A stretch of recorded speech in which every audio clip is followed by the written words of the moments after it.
I'm Amanda Knox, and you're listening to Hard Knocks.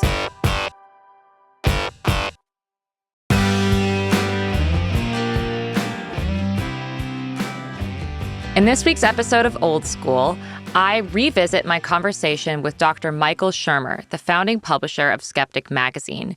Our conversation covers a wide range of topics about the nature of belief and skepticism, with a primary focus on UFOs and aliens. We talk about why people want to believe in things like aliens, and we discuss Michael Shermer's book, Conspiracy: Why the Rational Believe the Irrational. Enjoy.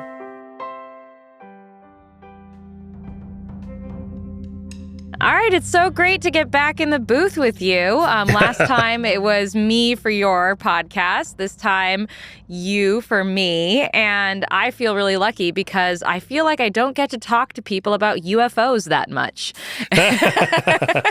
Yeah, that's probably not in your wheelhouse, but we can talk about whatever you want. I mean, sure. Abductions are kind of in my wheelhouse a little bit. Oh, well, that's right. Yeah.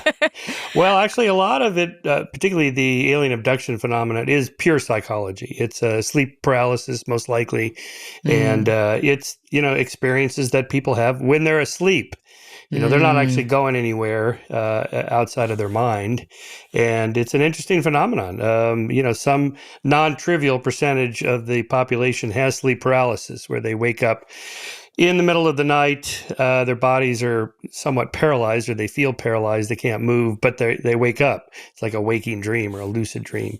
And then there's a weird sense presence component to it, in which it feels like there's this, kind of dangerous, threatening being or agent of some kind of monstrous kind of figure in the room. You can't quite make out a face. It's often described.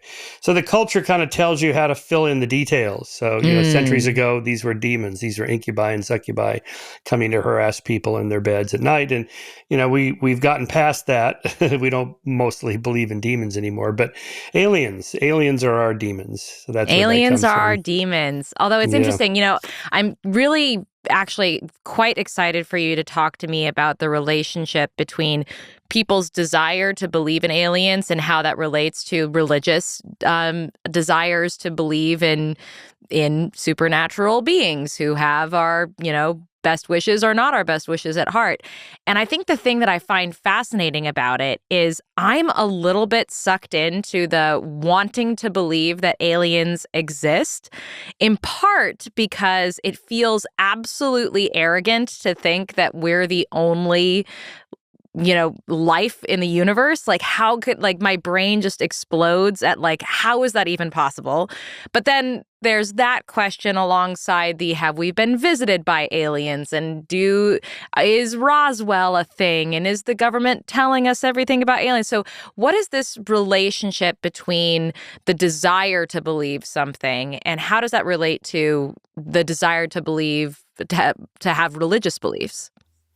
Yeah, good. That we really need to tease apart those two separate questions that people often conflate and then get confused about what people are talking about, and they usually are talking past each other. Are they out there versus have they come here? Those are the two big questions. So the UFO community thinks they've been here, either in ancient alien form, or they're coming now, or in the 1950s with Roswell and although the big burst of sightings in the late 40s, early 50s. But that's a separate question. The question is, are they out there, is one mainly studied by SETI scientists and related astronomers and cosmologists and, people that are interested in thinking about, are we alone in the universe? So most people, intuitions are like yours, that it just seems unlikely that, given the numbers, hundreds of billions of galaxies, each of which have hundreds of billions of stars. And as the Kepler telescope has shown us, pretty much all of them have planets. Almost all stars have planets. So once you crunch the numbers, you get trillions and trillions of planets. You only need a tiny percent to be Earth-size, the right distance from their sun for the right amount of heat, not too hot, not too cold, the so-called Goldilocks. And no matter how improbable it is that the right chemicals will come together to form the first cells and then replicating molecules something like a DNA. And then you get evolution takes off. And there's a zillion steps between, bacteria-sized life and big brain life like ours. But again, the numbers are so huge that it just seems almost zero that we're alone, right? There's just got to be some, but it's a big, vast, empty space. They're mostly way over there. Way over there. So even if they're out there, it's very unlikely that they could have found us. And so that's when you shift to what's the evidence that they have come here? Well, first of all, there's no evidence of either one, right? We have yet to discover any kind of life of any kind on any other planet. It's likely we'll find something on Mars once the equipment gets more sophisticated, or we send people there and archaeologists or paleontologists that start digging around. But in terms of making contact, most SETI scientists think it's not going to be physical. We're not going to visit them, or they're not going to visit us. It's going to be radio signals, or some portion of the electromagnetic spectrum that can contain information that comes across the vast distances of interstellar space, and we pick it up with our telescopes or whatever. That's how most, like Contact with Jodie Foster playing the lead character in Carl Sagan's novel, with the earbuds on, with the cans on, and the signal comes through a series of prime numbers, something that can't be naturally created, like rotating black holes or something like that. Mm-hmm. Okay. So how does this all relate to religious beliefs and the desire to believe? Because I think one major difference, at least in my personal experience, is I did not grow up believing either in aliens or in God, but a lot of people do grow up believing in God. They're indoctrinated from a young age into the belief system of their culture, and so it feels like the feeling that God must exist seems like deeply, deeply rooted in unconscious sort of assuming of the beliefs of our parents. But our UFOs aren't really like that. That's not something you don't, I'm sure there's probably a church of UFOs out there somewhere, but it's not the predominant, so the predominant, how do people enter into the UFO belief space, and how does that compare to entering into a religious belief space? There was a French guy, I forget his name now, back in the 70s and 80s, who had a UFO church, and he claimed to be something like one of the aliens, or he was in contact with the aliens, or something like that. Anyway, he was just having sex with the female members of his group. So classic, pretty typical cultish behavior, right? Well, I've been floating this idea around for many years that it's like a religious belief, and neither SETI scientists nor UFO believers seem to be fond of my hypothesis. The SETI scientists say, we're not religious. In fact, we're mostly atheists, and that's not why we're doing this. It's I know that's not why you're doing it, but this idea that there's something bigger, more advanced than us out there somewhere. That is what God is. God is defined by most religions as this omniscient, omnipotent deity that's out there somewhere that knows we're here, and that either created everything or had something to do with the creation, and acknowledges our existence and may have something to do with the afterlife or something like that, right? So I think that the quest is a deep one, and this is not original to me. Sagan had this idea back in the late 50s, early 60s, that it's the same impulse. Even if when you're searching radio signals in your radio telescopes for aliens, it doesn't feel like religion, but the impulse to find something, someone, some agent, some being out there somewhere that's more advanced than us, smarter than us, more moral than us, with great technology, great power.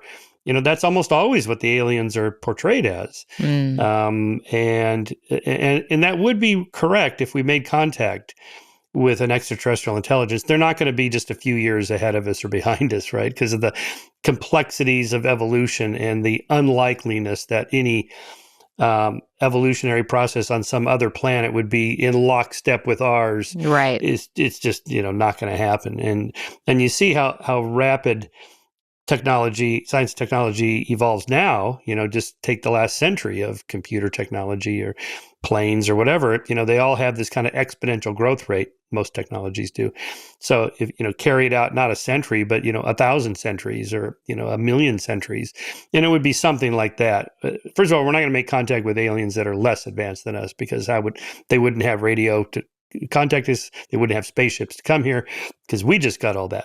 So they'd be more advanced than us. And if we did encounter them, to me, I floated this idea. I call it Shermer's last law, because you don't name laws after yourself. So it was something of a joke. Oh, I need to remember to do that. Exactly. Yeah. But this was like Arthur C. Clarke's third law. Any sufficiently advanced technology is indistinguishable from magic. And, just think about the paralyzed people now that have a chip put in their motor cortex, and they can learn to move the cursor on the screen, or actually move arms and pick up a cup and take a drink out of it just by thinking. Now, if you didn't know the person had a chip in their brain, you'd think, well, this is telekinesis, right? Some kind of extrasensory perception. Looks paranormal, but it's not. It's just technology.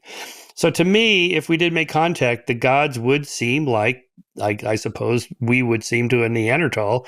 If you had, a smartphone, it'd be like, that's just magic. Right. That's power. That's like religious power. It's a miracle. So I think it's something like that. I mean, I think it's not conscious. It's kind of a deeper quest that almost all thinking people have. Just like why am I here? What are we doing here? Where did this all come from? What does it all mean? What else is out there? It's just natural to go in that direction if you give it much thought.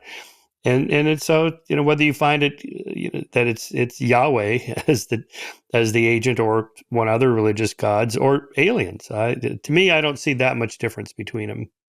So do you think that there is a sense of trying to make sense or find meaning in an ultimately random and chaotic universe, and that's part of the draw of the alien belief system?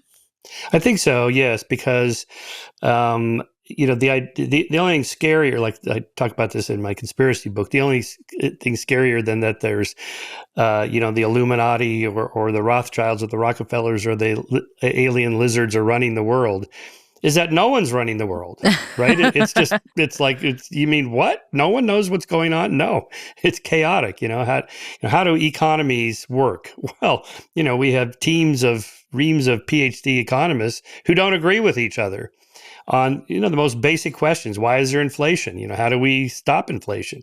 And there's just that they can't agree. It's like, okay, so these are really complex systems that have emergent properties you can't predict and control, almost impossible to control. So that, I think, is discombobulating to most people. It's part of the attractiveness of conspiracy theories, but also that just of any kind of agency out there, surely somebody knows what's going on.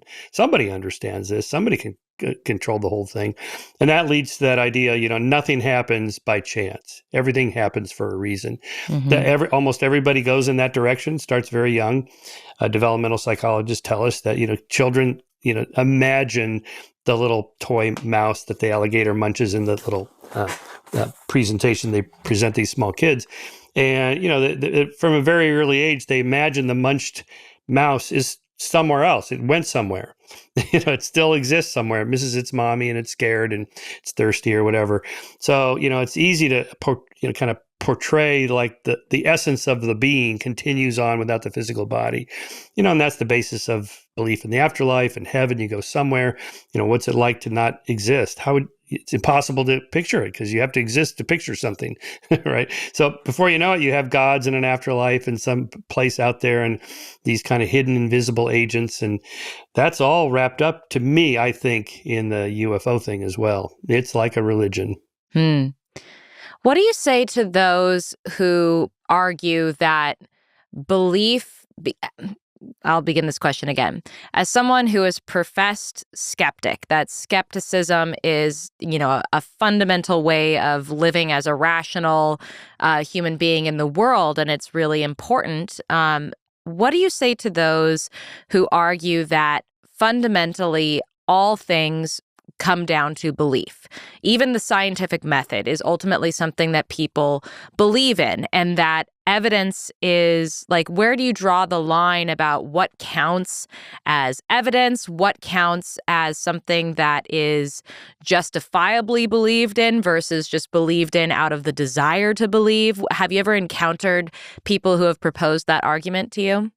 Oh yeah, I mean that's a big question in epistemology. What is knowledge? Justified true belief. Well, what is justified? Right. Your justification may not be mine, Mm-hmm. and for most people, something like faith or I just believe it or I feel it inside is good enough. And the whole point of the scientific method, which is pretty recent, really just only a few centuries old, and really only in the last 50 years have we developed fairly sophisticated techniques with particularly large computers for analyzing huge data sets of statistical analysis to really make sure we're getting true causal understanding of things. And even with that, the replication crisis in psychology and medicine started as late as 2008. And only in the last few years have, serious scientists, we really got to do something about this because, half the studies published probably should have never been published. It's astonishing. Yikes. So that's how hard it is, right? All the cognitive biases and confirmation bias, motivated reasoning, not to mention the statistical issues like p hacking, where you got to get a 0.05 level of statistical significance. Well, you can manipulate the data to make that happen if it's close, throw out the extreme data points to make the numbers come out a different way slightly. No one would know because none of that's put in the published papers. So peer reviewers, they don't know what you did with you. They rarely see the original data. Anyway, the point is that science is so new and our evolved cognition to just, have a hunch about things, our intuitions, are not that very reliable. I mean, most of our folk physics is not only not Einsteinian, it's not even Newtonian.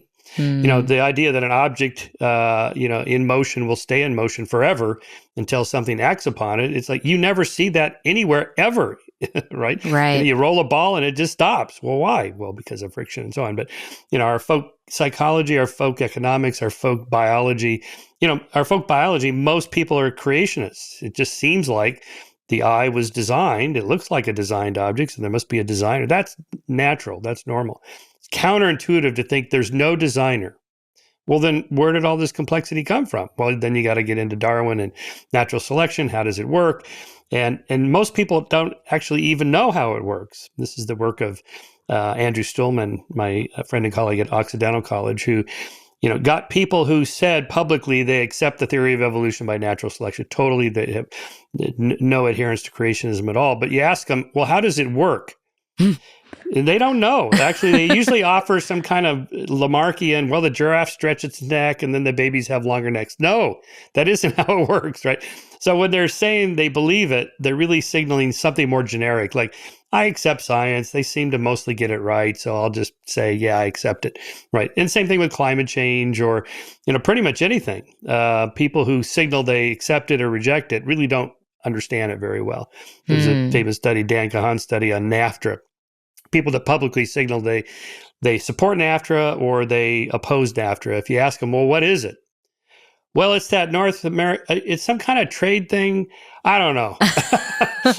All I know is my party doesn't like it or my party does like it. So, and so I think much of our beliefs are just not really thought out because who has time to read all that stuff, right? I mean, this is my day job is like reading articles on climate change to edit an issue of Skeptic on, global warming or something like that.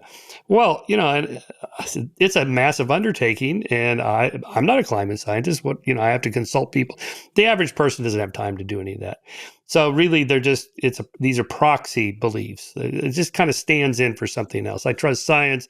I don't like the liberals. I don't like the conservatives, and therefore I signal my belief in this or that. Right.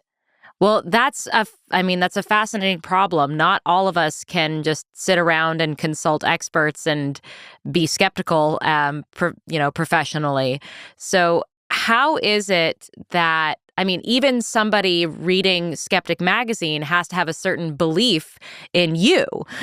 And how do you propose that people manage their beliefs, given that even if beliefs are not ideal, they're kind of necessary in order to function.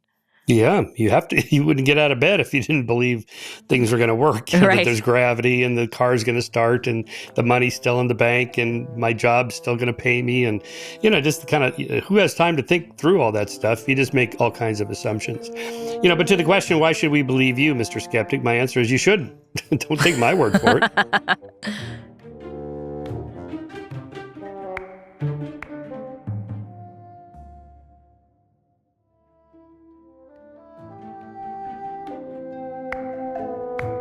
So back to the UFOs. So what should I believe? Have we been visited? Okay.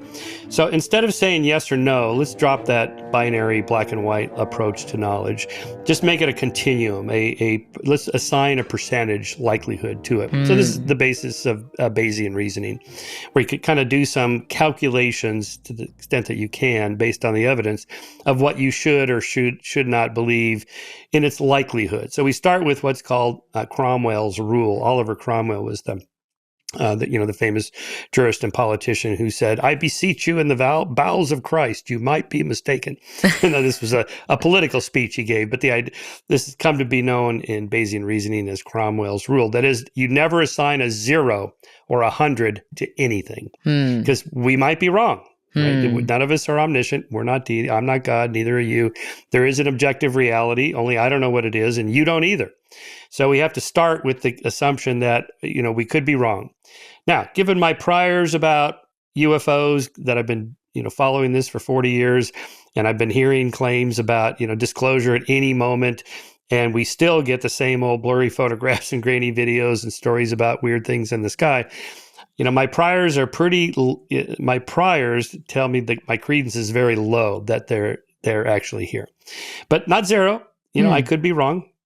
And, on the other hand, following your opening, I would say my priors tell me that it's very, very, very likely that they're out there, but not 100%, because we could be the only ones. So, so somewhere between 0 and 100, or 1 and 99, and that allows you to keep an open mind. Like, okay, I'm not going to publicly commit 100%. This is the truth. Because the moment you say that, then somebody gives counter evidence, then you can't accept it. You just say, well, no, I said I don't believe that, so I can't accept your argument or your evidence. And that's where the problem starts. Do you ever, and I wonder if this is something that you talk about on in your magazine, about if belief is on this spectrum of anywhere between 0 and 100, how important is the experience of sliding back and forth and the feeling of either gaining belief or losing belief in a certain idea? And like, how important is it to recognize that feeling of sliding along the spectrum on any given issue? Yeah, super important in terms of the psychology of your willingness to change your mind. And most people are reasonable about this if the challenge doesn't come in the form of something that would require you to change your identity, your political party, your religion, something that you hold dearly. Like, I am a Christian. I accept Jesus as my savior. That is it. I define myself as, okay, well, I know I cannot just blurt out, well, this is all bullshit. Let me tell you why, right? Because they're not even going to be listening to me. So depends on the particular claim. That same person may have zero interest in UFOs. Maybe they're here, maybe they're not. What do I care? Jesus can go to any planet he wants. And, so they don't have a dog in the fight. So they're more likely to accept evidence, that kind of thing. So, on climate change, this is one of those subjects that unfortunately got politicized when it was bundled with the Democratic Party, and because of Al Gore's film, An Inconvenient Truth. Ever since then, it's become that's that Democratic cause to destroy American economy and business and the American way of life and so on. So then, you just can't accept any studies showing that it's true and human cause, because, you're basically saying, therefore, I don't like America, or I'm a Democrat, So the less we can bundle knowledge claims, unbundle them from religion, politics, economic ideologies, the better. How do you do that when people keep trying to snatch them up for their cause? I don't know, Amanda. It's it's one of these problems a lot of us struggle with all the time. Like, how do you talk to a conspiracy theorist or a climate denier or an anti-vax or whatever? It's hard. I don't know. We just have this commitment to the truth, fact checking, the kind of openness to knowledge claims that might not, agree with yours, and the whole idea of a democratic, open society, which is what we presumably live in. It's hard to see it in the short run, but in the long run, it's way better than it used to be. Centuries ago, people were just not open to, women's rights, gay rights, same-sex marriage rights, civil rights, the abolition of slavery and torture. These things are all just quite commonplace, and now they're not. So something happened. Somehow people changed their mind, but it's more on a decadal a level of analysis. It's hard to see year to year, but from decade to decade and century to century in data sets, you can see the change happening. Sometimes from the top down, passing laws and legislation to make things legal or illegal, or more likely from the bottom up of just people talking to other people, and the norms shift ever so slowly, and you don't quite see them on a day-to-day or year-to-year basis, but all of a sudden people are thinking differently. Just think about, I'm fond of saying that conservatives today are more liberal than liberals were in the 1950s, socially, I mean.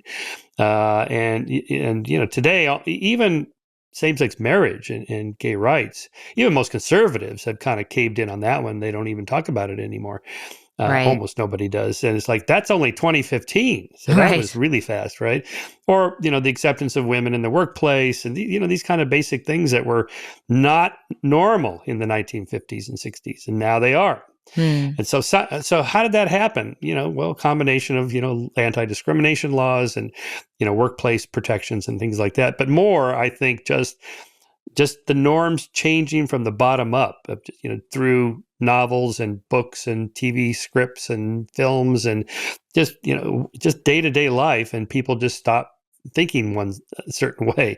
And and it's a generational shift, as the older people exit the stage and the younger generations come in, they're more tolerant, they're more liberal. Is that inevitable? Is it just is it that at a certain point a generation just believes what it believes? And is that are we all doomed to be old and stupid? Is that what I'm hearing?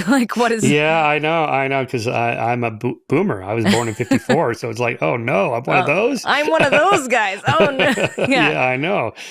So I try to go, come on, Shermer, don't be like your dad. I'm becoming my dad. Oh God. And so there's a book about this. You should have Jean Twenge on your show. The book is called Generations. So there are psychologists that study this phenomena of generational changes, and she's the one who makes this point about it's a decadal a shift. You can't see it on the day-to-day, year-to-year data, but you can over the course of decades. You can see the big differences. Just music and novels, TV shows, politics, who was president, these kinds of things play a larger role than, say, world events like the assassination of JFK or 9/11. Those things are huge in our imagination, but they don't have much effect. More is, kind of length of life. The longer you live, the slower your life could be, so you don't have to rush into marriage, childbirth, and so on. I mean, 50 years ago, you would have been pregnant at 19? You would have had your first child at 19? No, thanks. And now the average age is 29. Yeah. 29 for Gen Z, millennials and Gen Z, it's 29.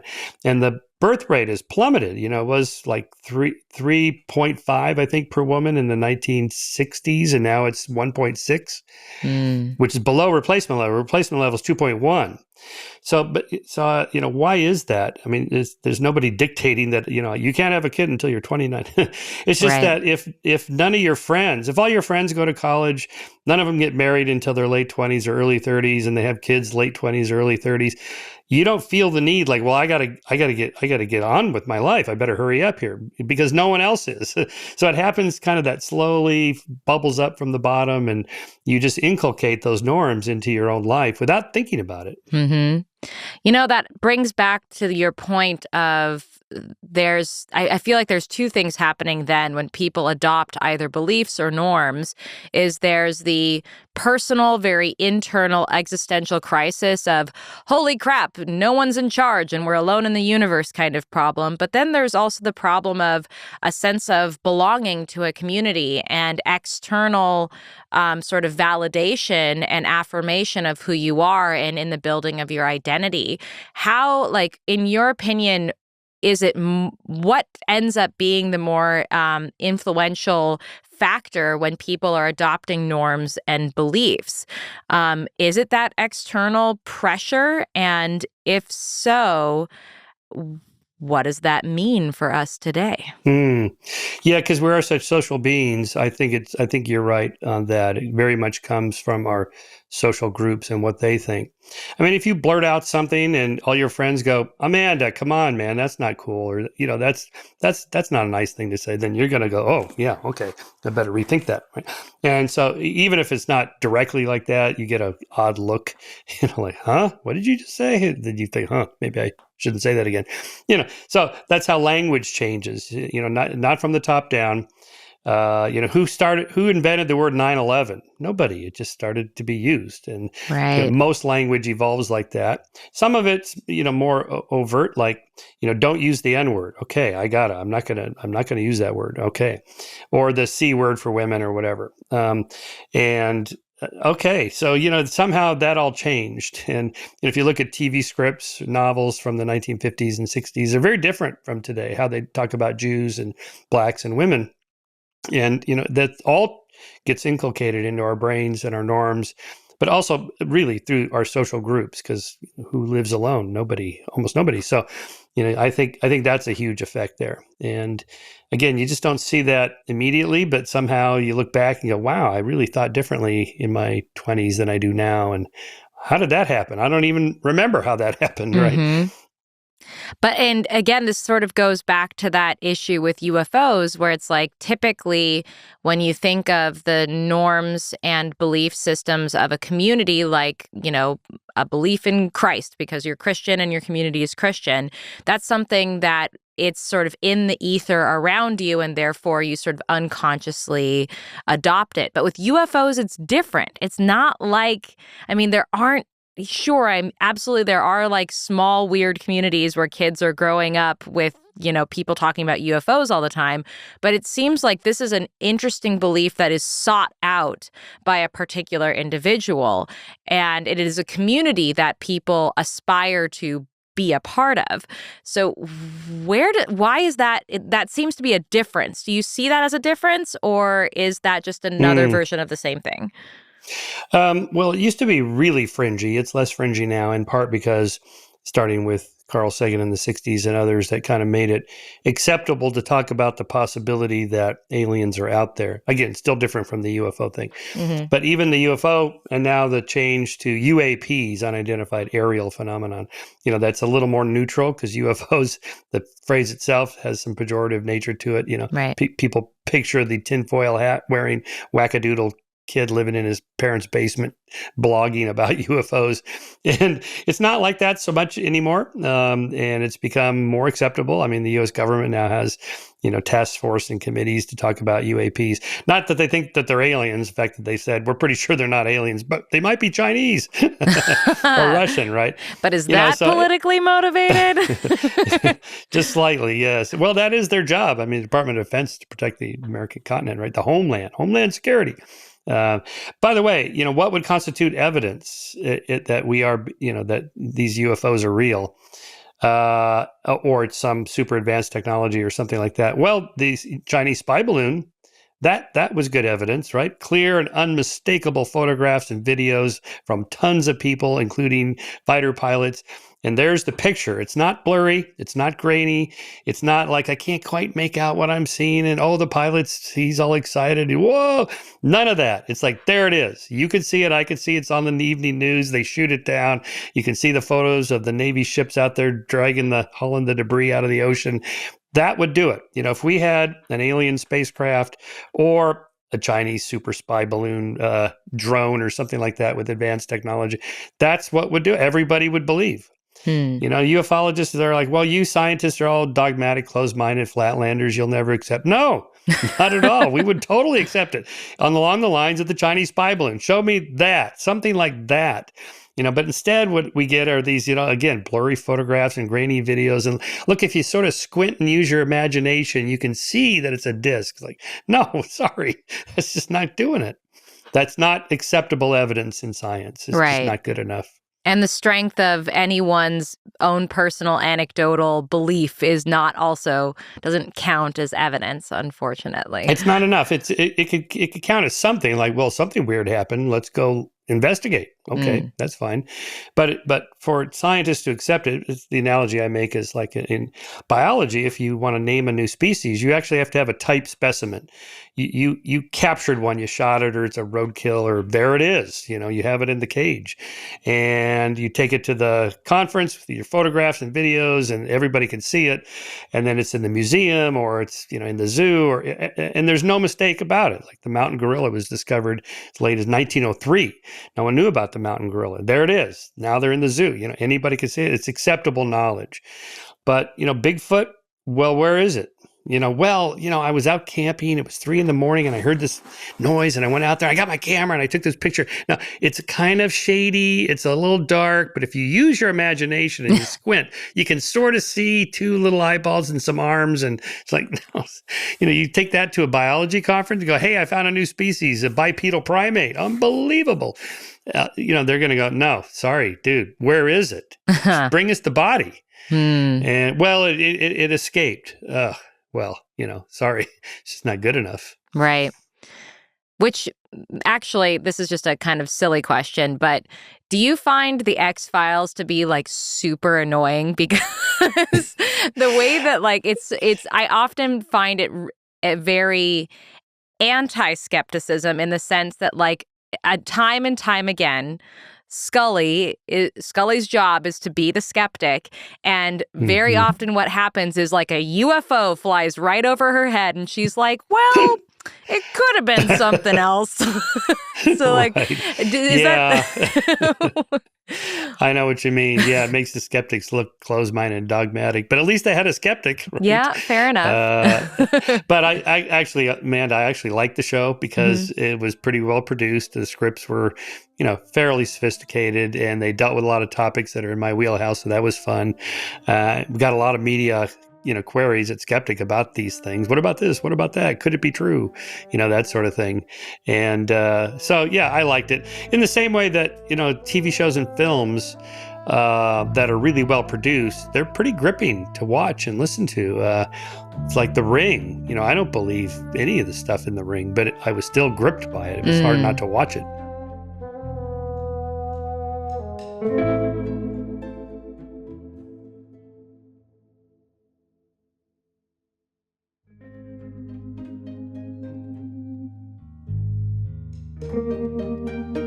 So how did you ever enter into, first of all, the UFO space? What got you thinking about UFOs?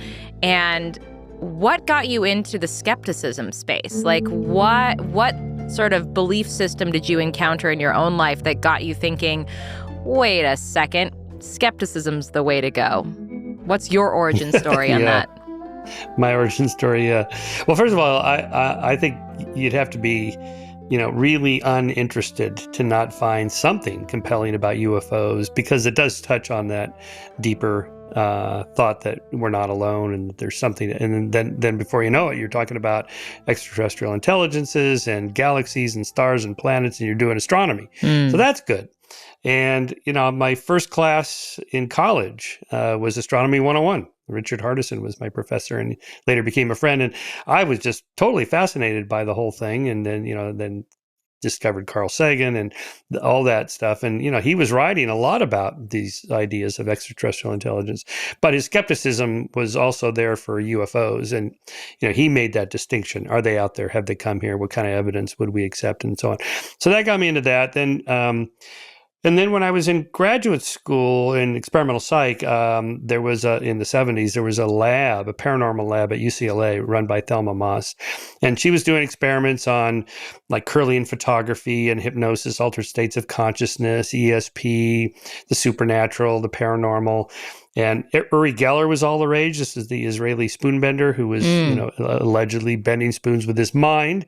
And then I saw the amazing Randy, the magician, saying, if he's bending spoons with his mind, he's doing it the hard way. Here's how to do it as a magician would do it. It's much easier. And I thought, oh, okay. And there was Randy on the Tonight Show doing psychic surgery and exposing the faith healers. And I realized, this stuff that I was so open-minded to because I didn't know anything about it. And if there's a lab at UCLA, maybe there must be something to it. But then I realized, okay, so maybe there's something to it, but probably not, because here's some good reasons why the magician can do everything the so-called psychic could do. So maybe it's all magic in the illusion sense. And so then. And also I was into the creationism evolution debate because originally I was a born-again evangelical Christian. I went to Pepperdine University. And at the time I was something of a creationist because I thought that's what you were supposed to be as a Christian, even though they weren't like that at Pepperdine.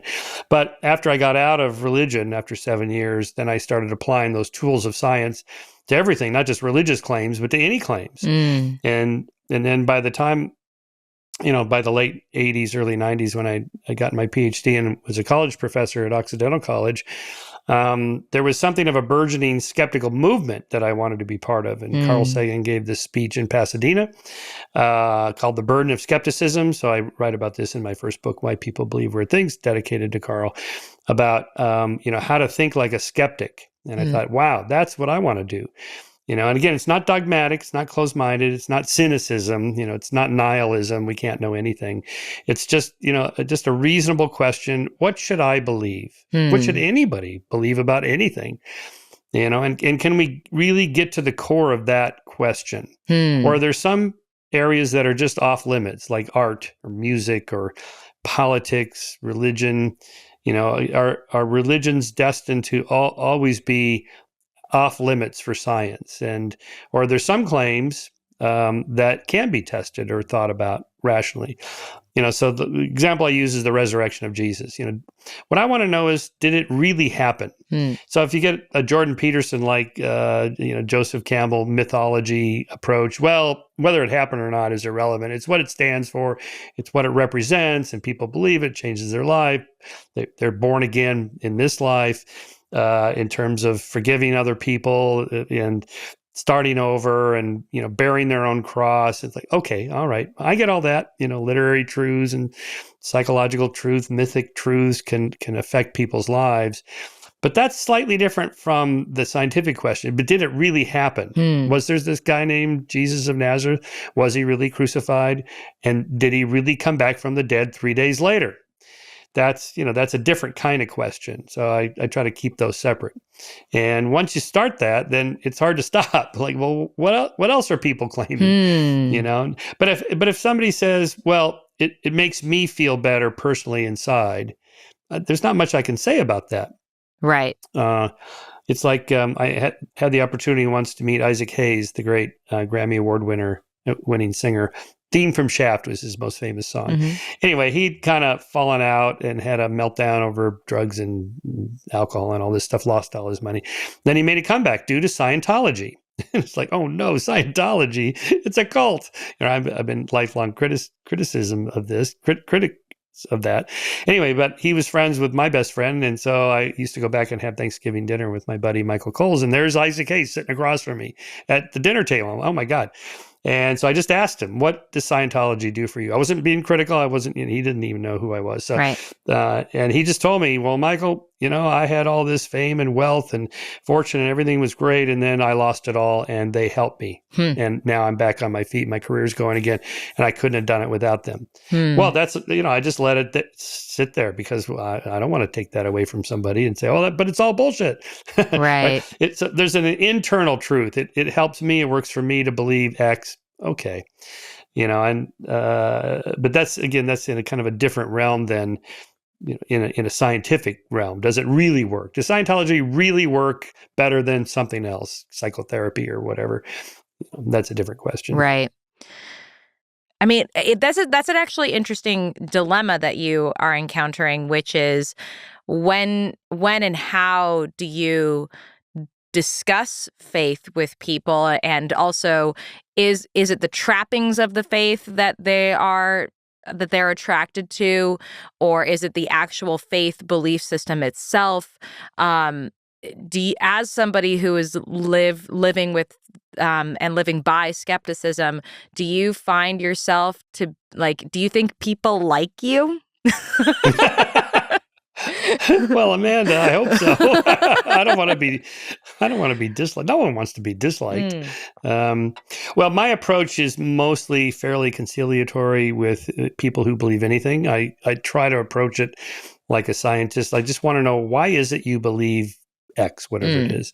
And rather than, confronting as an activist, I am here to convert you to my way of thinking, which rarely happens right on the spot anyway. So if you take an approach of like listening to people, asking questions, being respectful, look them in the eye, nod, try to steel man their argument. Okay, let me understand this. Are you saying, and then repeat what you think they're saying. Right. And then often they'll go, no, that isn't actually what I'm saying. Oh, okay, good.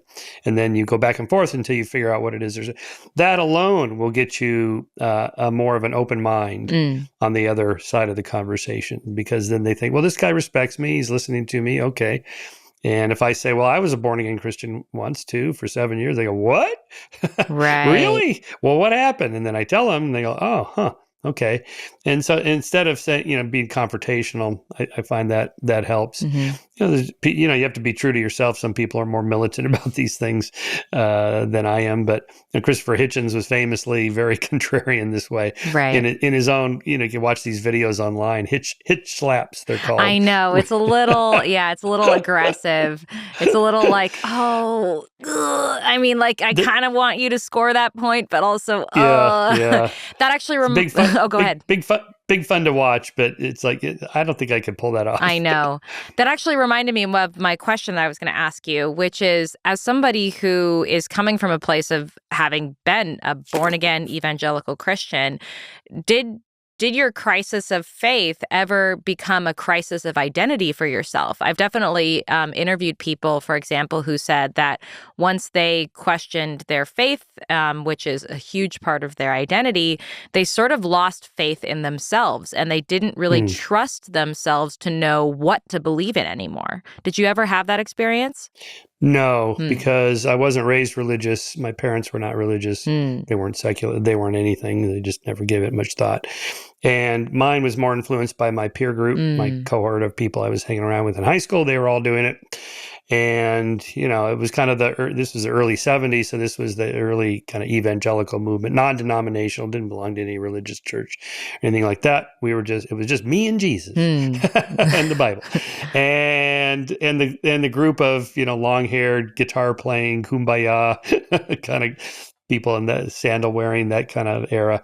And so it was just kind of more interesting for me. And then, but I more intellectualized it. I loved all the debates about God's existence, arguments for and against, and free will and determinism, and the problem of evil, and all that stuff. And so at Pepperdine, I took courses on all those things: the Old Testament, the New Testament, the life of Jesus, the writings of C.S. Lewis, who was a pretty intellectual theologian about these things. So I liked that aspect of it.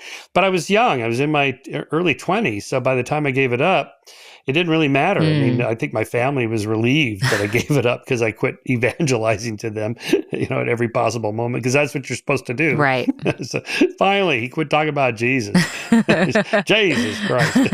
And it didn't matter to my girlfriend. It didn't matter. And at graduate school, nobody was religious, or maybe they were. It just wasn't a thing. And it didn't matter. So the world made it easier for you to transition out of that space. Yeah, I'm sympathetic to people that are, older Their entire family is religious. Everyone at work is religious. The only question is, which Baptist church do you go to? It's like, which Starbucks do you go to? Right. They're everywhere in these towns in America, particularly in the Bible Belt. And, they feel lost. Like, I'm the only one who doesn't believe in God. And I secretly read Skeptic Magazine. It comes in a brown paper bag. Right. They don't want anybody to know. It's like, oh, man, that would be hard. So beyond just the rise in popularity and the belief in UFOs and that we were visited by aliens, what other belief systems do you see having either a resurgence or are coming into themselves today that you are looking into in Skeptic Magazine? Oh, well, the last year we've been hitting hot button issues: trans, abortion, race, the rise of Christian nationalism, energy issues. Should we have nuclear? Our next one's on education.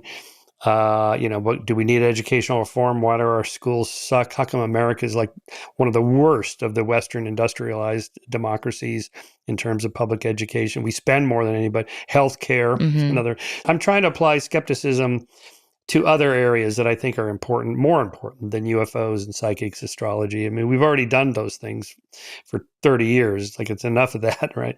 So, the trans thing is super interesting and important. Yeah, a lot of lives are being affected. There's the social contagion aspect of it, but there's also the more tolerant liberal society that's open to that. So that could be a factor as well. And, then there's multiple issues within each of those, like, should male to female trans athletes be able to compete against women in women's sports? Very narrow, specific thing, that I've been writing a lot about. And then there's, parental consent issues about minors who want to transition, all these things. Right? I mean, this is in the news every day. And if you're on social media, I just do Twitter, it's on there like every other post I see. It's something about this, a new story, new article, incident, this happened, that happened. And like, whoa, okay. Hard to ignore. And people, my kind of regular older listeners are like, how come you're pounding away on this, Shermer? Go back to UFOs or psychics. It's like, well, but it's important. I mean, it's in the news every day. This, the Black Lives Matter movement, the anti-racism movement, is that, are there really more police killings of blacks than before? What's the data show? These are important questions, and a lot of them we can get an answer by you looking at the data, looking at what we know. Or in the case of trans, we don't have a lot of data. Like, how many detransitioners are there? Well, I don't know. Right. Nobody knows exactly, because it's happening like right now. It's unfolding every week. And so it's hard to get reliable data on those things, but at least we should try and have that part of the conversation. Yeah, that's an interesting problem with social issues that rely upon belief systems is sometimes you just have to try. Like you spoke about how, like, at a certain point it was just you didn't see people who were gay were not out there in the open, and so there were a lot of people who were perpetrating certain stereotypes about gay people just because they weren't visible and they weren't being portrayed in media and everything like that. So it's interesting how when you don't have data, what do you do? Like, and this is a good question for you as a skeptic. Like, when you apply a certain idea or a new belief system or a new social norm to society, like, how much do you need to have data and how much do you just need to let it unfold and get data later? Well, on social media, no one waits for data. That's fair, yeah. Everybody just comments, I can't stop. I got to say something now. Right. And I get that. I do that too. Sometimes I go, oh, why did I comment on that? It's like the Steele dossier and the whole Trump and Russia thing. I know I commented too early on that. Now it's, it's what, 5 years, 6, 7 years later. It's like, oh, so the FBI just completely fucked that up. Oh, thanks. Great. So, yeah, so it's better to wait if you can when we don't have it. A lot of these issues, though, are not data-driven. Say, so my examples, like political truths, like, what's the right immigration policy? I don't know what it is. How many immigrants should we allow in legally each year? 25,000, 100,000, a million? Different countries have different numbers. There's no right number. It's just, what's your goal? Right. What's the policy? The Democratic Party has a different policy than the Republican Party. Not that different, but, or what's the right upper income tax bracket? It used to be 70% before Reagan. In the 50s and 60s, it was huge. Now it's 38%. So, but there is no right number. It's just like, well, who's in power and what do they want, and and what does the people want? That's the truth by democracy. Sometimes that is the only way to get at it. The abortion issue is interesting because it is definitely political, and the country's split pretty close to 50-50 on pro-life, pro-choice. And, I'm pro-choice. I think the pro-choice people have better arguments. But sometimes if you just have conflicting rights like that, it just really does come down to, well, who's in power? Right. And, so if you want to change it, you got to get in power, go out and vote or be an activist or whatever. And, so there, science can only get us so far, I think, and then sometimes we're just left with, well, that's the messiness of democracy. Yeah, the abortion issue is so interesting because it has been a part of human existence since we've been making babies. Yes, that's right. I mean, people have been trying to control family size forever. And, before the 20th century, especially, but before the pill, it was the rhythm method or, the pull out at the last minute method, and the people that do that are called parents. Yep. It's not very reliable. But, infanticide was quite high in as late as like the late 19th, early 20th century. So essentially abortion after birth rather than before. And, that was made illegal and, but we still have this other problem. The problem isn't abortion, it's unwanted pregnancies. Right. Why are people getting pregnant when they don't want to? Right. Well, education, economic empowerment, freedom, autonomy, access to affordable birth control, things like that. The pill was a 1960 major game changer. Change is one of those drivers of generational changes. Women did not they could do what they want. Yeah. They could control it. That was huge. And there, I think on the abortion issue, I think it's not just political. I think the political polling on this has kind of moved in the direction of what most people intuitively think is reasonable. First trimester, safe and rare. Safe, rare, and legal. That's the phrase, right? So first trimester, almost everybody's, that seems okay. Third trimester, that really seems wrong. Somewhere in the middle in the second trimester, maybe 20 weeks, 22 weeks, 18 weeks, somewhere in there. So when Republicans, since the Supreme Court decision, have been, moving more, some of them have been moving more toward kind of an arms race of who could be more against abortion than the other candidates. I know. Right? So they want to capture the kind of far right. But the problem is that most Americans don't think that. They think 6 weeks, 12 weeks, that's too soon, too early to ban it. Right. And so a few of those people have lost elections over that. So I think in the general election, even Republicans are going to have to be pretty moderate about this and follow what most Americans want, which is legal, safe, and rare. And really education of women, access to birth control as part of healthcare programs, that really has a huge effect on the number of unwanted pregnancies, which is the problem. So you would think, this is my appeal to conservatives, because I'm not a conservative, if you're really, you're against abortion, yeah, me too. It's unwanted pregnancies you should be against. And so just think of it as a technological educational problem. How can we help people that don't want to get pregnant not get pregnant? Okay, education, access to birth control, and so on and so forth. We know this works, and we know that the other direction doesn't work. These chastity pledges, and these things, they don't work, right? I have a whole lecture to my students about this. They're all 18, 19 years old, and so we talk about time discounting and myopic time discounting. That is, it's hard to project yourself into the future. It's easy to do it without the consequences now, right? So it's easy to sign the chastity pledge on Sunday morning at church, but come next Saturday night when you're out with your friends drinking and it's a big fun and also party. tell all the husbands out there that the wife is not ready to have another baby, so we're just not going to have sex all the time. Yeah, exactly. Right. Yeah, so I tell the women now, you don't count on the guy to put the condom on. They are the worst about this. So be prepared. And then to the guys, I'm like, I don't want to hear any of this. I don't want to wear a condom. Oh, yeah, like somebody else does? Yeah. Yeah, too bad. Yep.